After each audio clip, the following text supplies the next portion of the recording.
Welcome to the pilot episode of MinnEDsota.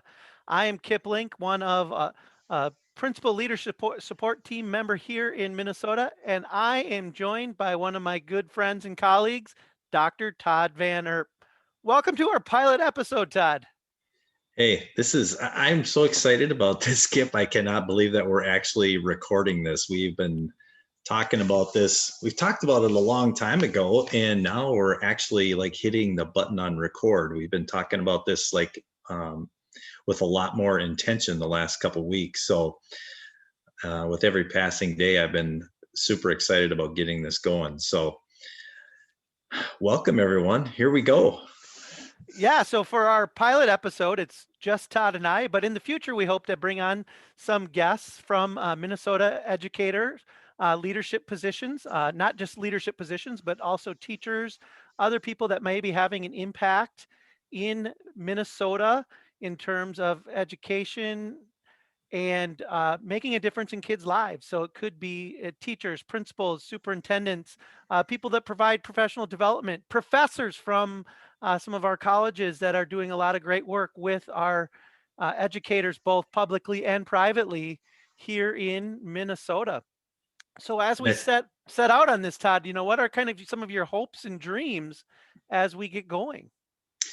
Well, that's kind of the passion that has brought me to be thinking about this. And when I shared this idea with Kip, we both feel like there's so many awesome stories about great things that are going on in Minnesota schools, and those that support schools. And we're talking about all different stripes of schools here, that we just felt like we wanted to get the news out to everybody in a podcast format, something that we've both been interested in doing for quite some time, so we can get this out to people outside of our little circle and let them know about the amazing things that are going on. So that's why I'm super thrilled about this. There's just so much good stuff going on out there that people need to know about and that we can all learn from.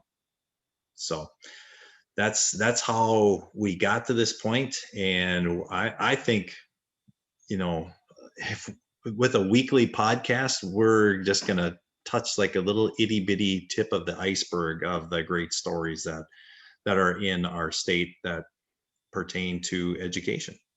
Yeah, and with our current jobs, Todd and I are both members of that principal leadership support team here in Minnesota that's supported through the Minnesota Department of Education, through many of our service cooperatives and the Minnesota Regional Centers of Excellence. And so for our job, we are spending all of our time with school leaders in Minnesota, and we get to hear some of those amazing stories. And it's awesome what we get to hear and learn about. And we're just trying to find a platform to get some of those stories out to an audience larger than just what it is regionally within their service cooperative area or their regional centers of excellence area. And so the hope is, like I said, we just have conversations with leaders, not necessarily an interview style, but just inviting in some of our amazing educators in Minnesota and let them share their story and hopefully inspire others. Yeah. So Kip, why don't you tell us a little bit about your background in education? Where were you at? How did you get to this position that you're in right now? Sure, I was excuse me, I was a teacher for 9 years, um, cross between 1 year as a sixth grade contained classroom teacher, and then I spent 8 years as a middle school fifth grade teacher. We kind of had a modified middle school schedule. We had a schedule that's set up that we had a homeroom that we had for communications or English language arts, which was a longer block or a double block. And then we also had all of those same students back at some time throughout the day in whatever specialty area we had, math, science, social studies. So 9 years as a teacher. And then I became an elementary principal in the Bold School District, Bird Island, Olivia, Lake Lillian. I spent 5 years there. One of those years, I was actually the K-12 principal just due to a very last minute resignation and changes that occurred. And then I moved on into the metro area for 2 years at Eden Lake Elementary in Eden Prairie. and then transitioned to the Sartell School District just outside of St. Cloud. And I was there for 5 years as a K-4 principal before spending now the last 2 years as a principal leadership support team member, providing professional development, mentoring, coaching for school leaders across the southern third of Minnesota. So that's me. How about you, Todd? Well, actually, education is my second career. I started out as a funeral director in my first work life, and after working in the funeral business for about a year, I had done some teaching for a religious ed program in the community that I was living, and I just fell in love with it and decided to go back to school. Got my science education degree, and I was a 7 through 12 grade 7 through 12 science teacher. I taught everything except chemistry and physics. I did that for 12 years, absolutely loved it. And then I got into school administration. I did that for 11 years, which I loved. And now, just like Kip, this is my second year in the Western Lakes RCE in the um, with Lakes Country Service Cooperative in Fergus Falls. So I serve the principals and schools in that 9 county area in the western part of the state. So that's how I got here.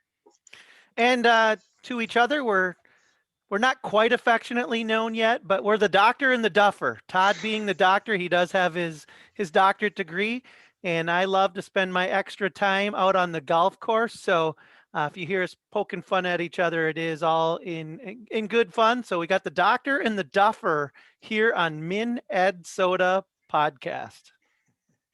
Yeah, and I could probably be accused of being a duffer once in a while too. The few times that I get out in the summer, um, I think the golf course kind of they cringe when they see me coming on because they know they're going to have to replace some sod by the time I leave. So it's good to be here. It is fun to be here.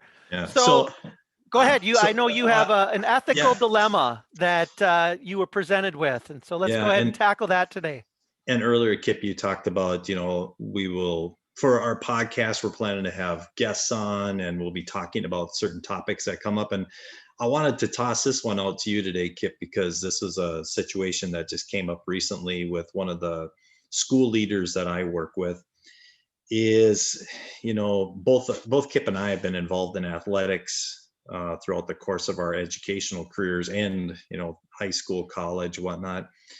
And being in the world that we're living in today with COVID-19, and I've heard this from more than one school leader, but this one in particular said that he's had one of his athletes come to him and say, I want to go back to distance learning. Their school is currently in person with everyone. I want to go back to distance learning because I don't want to risk getting put on quarantine from somebody at school or somebody outside of my sports team. So I want to try to control that situation as much as I can because this individual and their team have a really good chance of going deep into the postseason playoffs and are concerned they don't want to be put on quarantine and basically your season's over then. So I wanted to bring this question to you, Kip, because as a school leader, what do you do with that situation? Because right now, this particular school, they had a distance learning academy, which earlier in the year, if students didn't want to be in school, they could opt for the distance learning academy. There's, there are only a few students left in this distance learning academy because everyone else has come back to school. And teachers really want kids to be in school. So now this school leader has a situation.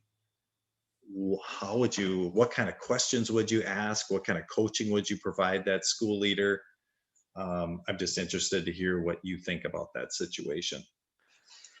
Well, ultimately, on the surface, this doesn't sound like an equity issue, but I think if we dug down a little bit, that there is some equity issues here.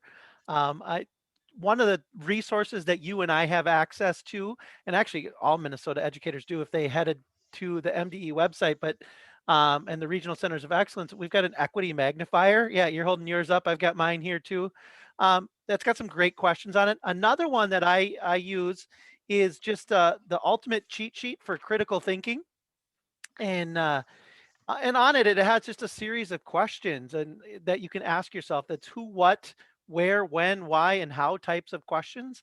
And so starting to think about like who benefits from this, who's potentially harmed by this.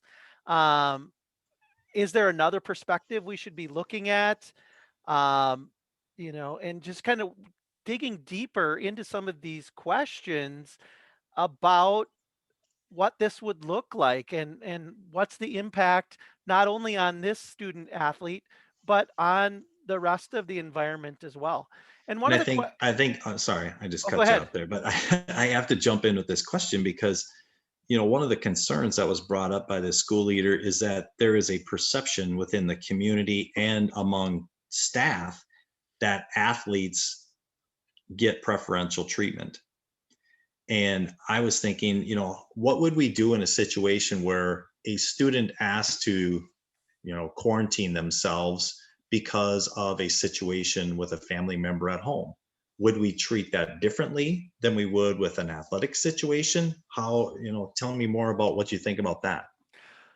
Well, you're absolutely right. Like we all have come into situations in the last year where we've come across where a family has somebody that's at risk for some reason, whether it's because of their age, their grandma and grandpa might live at their house with them. They might have a sibling that has a major condition, whatever it happens to be. And so our school is making adjustments for these already. And I would go back to there's already a system in place at this school for distance learners. This athlete is not asking for the school to do something that it's not already doing for other students. If that athlete was coming and saying, "Hey, I want you to do this just for me," then I could see where maybe we're talking about catering to student athletes. But at this point, we're talking about just catering to students and their individual needs. It's the each student every day mentality of that we're considering each student's situation and we're helping provide what they need every day. Now, again, I don't have all the nuts and the bolts of this situation. And so it could be that maybe this doesn't work, but I would just start taking myself through a whole series of questions. And really, the big question the leaders that I've been working with lately have probably heard me ask this question over and over, but it becomes really kind of the heart of equity issues is who's harmed by this? And if the answer is no one, or it's very minimalized, then do we start talking about how do we make this happen? And then, like I said, in this case, it sounds as if there's already a process in place for distance learners, that they already have this distance learning academy. The student athlete doesn't seem to be asking for something that other students don't already have access to. And so I think that becomes kind of the heart of the conversation is what does that look like logistically, um, and and why would we not do it? What is the rationale for not providing that opportunity for this particular student? And whether it's student athlete, it's just a student that is now worried about contracting COVID or having to quarantine. It's a Mhm. very real fear and situation for this student. Um, and another thing that I was thinking of as you were talking about, um, you know, what if other students, other athletes who are getting close to their postseasons, if they hear that this is an option and more student athletes choose this, is that necessarily the worst thing to do? Because I think about this, Skip. I think about we like to think that school is all about the academic experience, which that is a huge piece of it. Activities are also a huge piece of that experience. I know as a kid, I probably wouldn't have kept going to school if I wouldn't have been able to play sports in high school. So if that is as important to a student as the academics are, and other students wanted to make this decision, I think you would apply the same type of questions that, who does this affect? If students are willing to do this, why would we hold them back from it? And I also understand that there are some other administrative pieces that go along with this decision. I, I'm going to skip to another thought that I was having too, Kip. I just looked up the ultimate cheat sheet for critical thinking, and I'm glad you shared that because I wasn't aware of that. I think that's put out by Global Digital Citizen Foundation. So if you are looking for another resource in making those decisions, that looks like a pretty nice resource. The last thing that I was going to say about this, that as you were talking, really made me think about, as school leaders, as teachers, it's okay for us to slow down to make big decisions like this. We don't have to make a decision on the spot.